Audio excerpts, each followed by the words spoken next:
ஏங்க நான் அன்னைக்கே சொன்னேன் இதெல்லாம் வேண்டான்னு சொல்லி, நீங்க கேட்டீங்களா? இப்ப பாருங்க நம்ம எப்படி நிக்கிறோம்னு, நடு ரோட்ல நிக்கிறோம். தயவு செஞ்சு என்ன மன்னிச்சிருமா, நமக்கு இப்படி ஒரு நிலைமை வரும் நான் நினைச்சு கூட பார்க்கல. ஆயவன கிராமம்னு ஒரு கிராமம். அந்த கிராமத்துல சகலகலா பாட்டின்னு ஒரு பாட்டி வாழ்ந்துட்டு வந்தாங்க.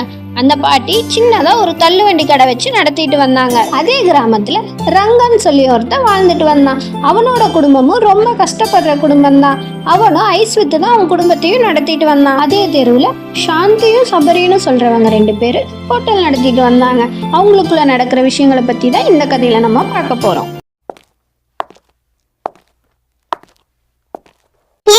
உங்களுக்கு டீ வேணுமா இல்ல காஃபி வேணுமா? ஏதோ ஒண்ணு எடுத்துட்டு வா. நானே இருக்கிற கடுப்புல நீ வேற ஏண்டி என்ன டென்ஷன் பண்ற? ஏங்க என்னாச்சு? ஏன் இவ்வளவு டென்ஷனா இருக்கீங்க? ஏதாவது பிரச்சனையா? அட அதையேமா கேக்குற?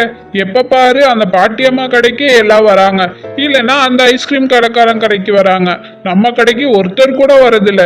இவங்கனாலேயே நம்ம ஹோட்டல் இழுத்து மூடிட்டு போகணும் போல. சரி விடுங்க, கூடிய சீக்கிரத்துல எல்லாமே சரியாயிடும். நம்ம கடைக்கு ஆளுங்க சாப்பிடுறதுக்காக வருவாங்க.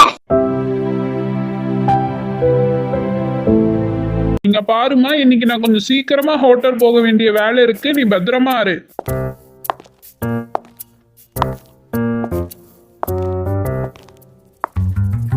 என்ன நம்ம முன்னாடி வந்துட்டோம் போலயே, இன்னும் அவங்கள காணோம்.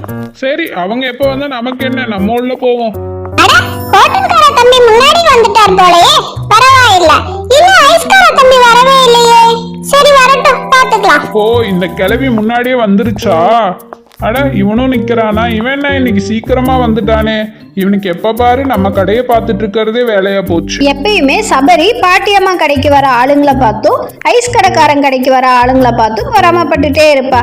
அன்னைக்கும் அதே மாதிரி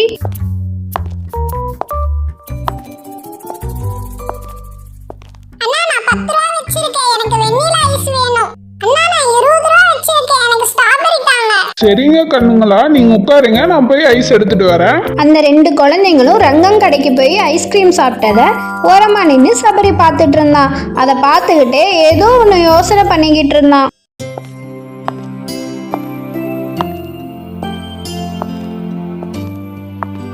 பாட்டிமா எப்படி இருக்கீங்க? நல்லா இருக்கீங்களா? இதுதான் என்னோட மனைவி. சரிம்மா, எங்க 2 பேர்த்துக்கு ஏதாவது ஒன்று எடுத்துட்டு வரீங்களா?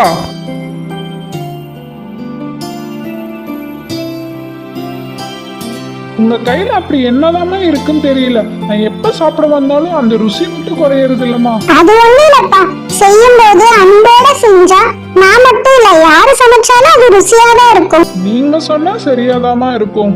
சரிங்கம்மா, இந்த ஐஸ் வண்டி எங்கம்மா? என் குழந்தைங்க வேற ஐஸ் கேட்டாங்க. ஏன் அவங்க இன்னைக்கு வரலையா? தெரியலப்பா என்னாச்சுன்னு. அந்த தம்பி 2 நாளாவே கடை போடவே இல்ல, என்னாச்சுன்னு தெரியல.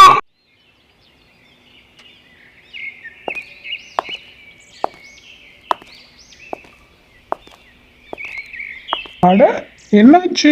நேற்று தானே அம்மா கடை போட்டிருந்தாங்க, இன்னைக்கு கடையே இல்லையே.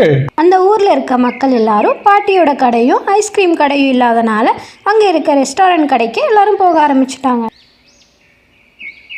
சரி விடுங்க, நடந்ததெல்லாம் நடந்துருச்சு. ஆனா எனக்கு ரொம்ப பசிக்குதுங்க. அங்க ஒரு பாட்டி கடை போட்டிருக்கு போல, அங்க போய் வாங்கிட்டாங்களே. என்கிட்ட சுத்தமா காசு இல்லம்மா. சரி வா, கேட்டு பாப்பா, கொடுத்தா வாங்கி தரேன்.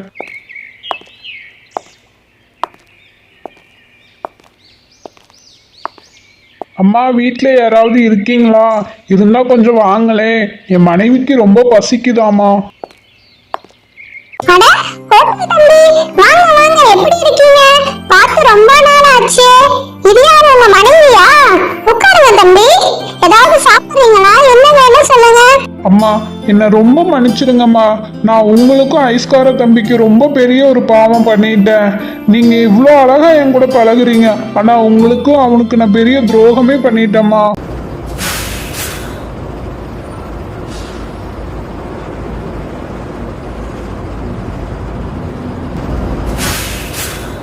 இன்னைக்கு நான் தாம்மா அவனை பஸ்ஸை ஏற்ற சொல்லி அவனை படுக்கையே ஆக்குனது. அது மட்டும் இல்லாம உங்களை வந்து போலீஸ் வந்து பார்த்தாங்கல்ல, அது கூட நான் தாம்மா பண்ணேன். என்னங்கயா திடீர்னு இன்னைக்கு வந்து இப்படி சொல்றீங்களே? நான் எங்க போவேன்? அதுக்கு நான் என்னமா பண்ண முடியும்? அந்த இடத்தோட உரிமையாளர் உங்க மேல கேஸ் போட்டுருக்காங்க. இத்தனை வருஷமா நீங்க அங்க கடை போட்டிருக்கீங்க.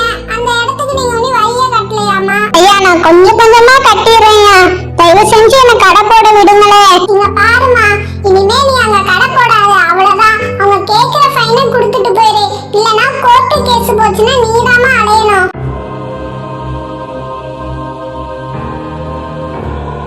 இத்தனை காரியங்களையும் பண்ணது நான் தாம்மா. நான் உங்களுக்கு பண்ண பாவத்துக்கும் அந்த ஐஸ்காரனுக்கும் பண்ண பாவத்துக்கும் தாம்மா நான் இப்படி நடு ரோட்ல நிக்கிறேன். என்னோட கடையும் இப்ப இல்லாம போயிருச்சுமா. 2 மாசத்துக்கு முன்னாடி ஒரு லேடி என்னோட கடைக்கு சாப்பிட வந்தாங்க. பிரபல நடிகை ஒருவர் சபரிநாதன் ரெஸ்டாரண்டில் உணவு உண்டதால் ஃபுட் பாய்சன் ஆகி மருத்துவமனையில் அனுமதிக்கப்பட்டார். இதனால் அந்த ரெஸ்டாரண்ட் இழுத்து மூடப்பட்டது. இந்த விஷயத்தால என்னோட கடையே என்னை விட்டு போயிருச்சுமா. அது மட்டும் இல்லாம பேங்க்ல லோன் கட்ட முடியாம என்னோட வீடும் என்னை விட்டு போயிருச்சுமா. இப்ப நான் என்னோட பொண்டாட்டியோட நடு தெருவுல நிக்கிறேன். எனக்குன்னு யாருமே இல்லம்மா. தம்பி, நீங்க பண்ணது பெரிய தப்பு தான், நான் இல்லைன்னு சொல்ல மாட்டேன். அதுக்கான தண்டனையும் உங்களுக்கு கிடைச்சிருச்சுல்ல. சரி விடுங்க, நான் உங்ககிட்ட ஒண்ணு கேட்கவா? கண்டிப்பா கேளுங்கம்மா. நீங்க பண்ண தப்பெல்லாம் ஒத்துக்கிட்டு இப்ப நல்ல மனுஷனா மாறிட்டீங்க. இப்ப நான் உங்ககிட்ட என்ன கேட்க விரும்புறேன்னா, எனக்குன்னு இந்த உலகத்துல யாருமே கிடையாது. நீங்க என் கூடயே இருக்கீங்களா? என் கூட தங்கிக்கிறீங்களா? நம்ம ஒன்னா சேர்ந்து இந்த கடையை நடத்தலாமே. நான் கேட்டதுல ஏதாவது தப்பு இருந்தா என்ன மன்னிச்சிடுங்க தம்பி. நீங்க தாமா எங்களை மன்னிக்கணும். நாங்க இவ்வளவு தப்பு பண்ணியும் எங்களை உங்க குடும்பத்துல ஒரு ஆளா சேர்த்திக்க பாக்குறீங்கல்ல, உங்களுக்கு பெரிய மனசுமா. தயவு செஞ்சு எங்களை மன்னிச்சிடுங்கம்மா. சகலகலா பாட்டியும் சபரிநாதனும் அவனோட மனைவியும் ஒன்னா ஒரே குடும்பமா சேர்ந்து வாழ்ந்துட்டு வந்தாங்க.